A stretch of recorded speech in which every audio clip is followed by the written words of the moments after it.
These things said he, and after that he saith unto them, Our friend Lazarus sleepeth, but I go, that I may awake him out of sleep. Then said his disciples, Lord, if he sleep, he shall do well. Howbeit Jesus spake of his death, but they thought that he had spoken of taking of rest in sleep. Then said Jesus unto them plainly, Lazarus is dead. And I am glad for your sakes that I was not there, to the intent ye may believe. Nevertheless, let us go unto him.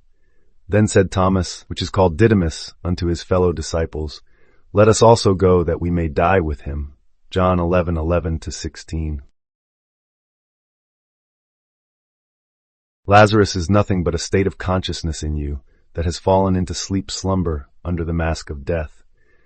When Jesus says, Our friend Lazarus sleepeth, he speaks not of flesh, but of the imagination lulled into ignorance. The disciples protest, for they dwell on the literal. They mistake sleep for rest. Jesus comes to rouse that dormant power within you, to awaken what you declared dead.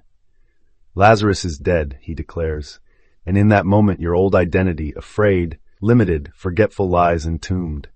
Yet the Christ in you journeys inward, descending into that cold stillness of unbelief, not to condemn but to quicken and call forth life.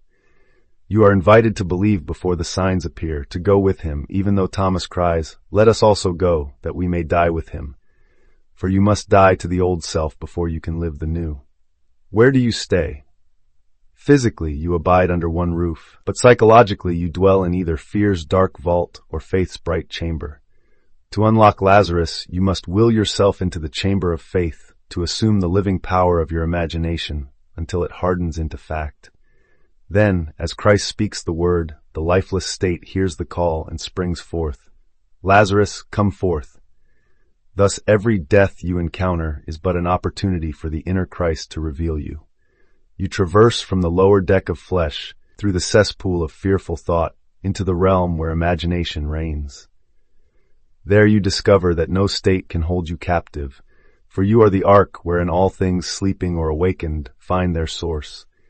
In that knowing you are risen. In that knowing you are the resurrection itself. Reflect for a moment on the simple declaration, Our friend Lazarus sleepeth. Here we glimpse how consciousness often drifts in a kind of unawakened dream, held fast by the comforting routines of belief. Just as the disciples stood puzzled, unable to tell whether their companion lay in peaceful slumber or had truly passed, we too oscillate between the gentle ease of familiar illusions and the profound necessity of letting old self-images die. Then comes the startling proclamation, Lazarus is dead. In those words, Jesus isn't merely noting a physical reality, but signaling the collapse of every worn-out identity that binds the soul. This dissolution clears the way for the psyche to rise and welcome a higher truth. And when Thomas boldly confesses his willingness to die with him, we sense the willingness of the Spirit itself to surrender limiting beliefs, to relinquish the small self, and to awaken into the boundless life that transcends all fear of death. Imagination stands as the ark in which every possibility is safely stored, and when we speak of Lazarus sleeping, we are simply referring to a desire or power that lies dormant in the depths of the subconscious. When Jesus moves toward him, it symbolizes the focused application of our inner attention-shifting consciousness into the very state where that latent power resides.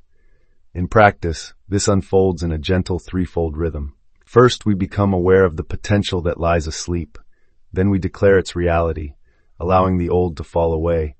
And finally, we turn inward toward that hidden realm to awaken what has been waiting. As this sacred inner journey takes place, the outer world responds, reshaping itself in harmony with our new assumption. In this way, the moment we enliven our inner Lazarus, we become the architects of our own changing reality. The empowerment key reveals that every individual carries within them the Christ power of self-creation, a sacred ability to awaken dormant potentials through disciplined imagination. When one assumes the feeling of the wish fulfilled, just as Jesus took authority over Lazarus' sleep, one wields that very same divine creative force. Moreover, the courage Thomas displayed shines a light on the deeper mystery of genuine transformation. True change unfolds only when the familiar identity is released and one steps fully into the new reality imagined. In quiet reflection, first become aware of that sleeping desire you carry, whether it is the longing for wealth, the gift of healing, or the deep peace you sense beyond your reach. As if marking a sacred ceremony, speak or write in the present tense that the old you has died and that this wish already dwells within you. Each night, slip into the gentle stillness of imagination, vividly feeling the scene where your desire stands fulfilled and sensing the heartbeat of that reality within your chest. Continue this mental journey even when outward appearances deny your vision, for by returning again and again to the state of fulfillment, you awaken the latent power within and witness circumstances reshaping around you. Whenever fear or doubt whispers its invitation, recall the boldness of Thomas's resolve, affirming your willingness to die to old patterns of thought. In that brave surrender, the Lazarus hidden within you stirs to life, and your potentials, long deemed dead, find resurrection. Herein lies the secret of personal rebirth. Enter the sleep of your imagination, proclaim the end of every former limitation, and dare to live fully in the new reality already yours.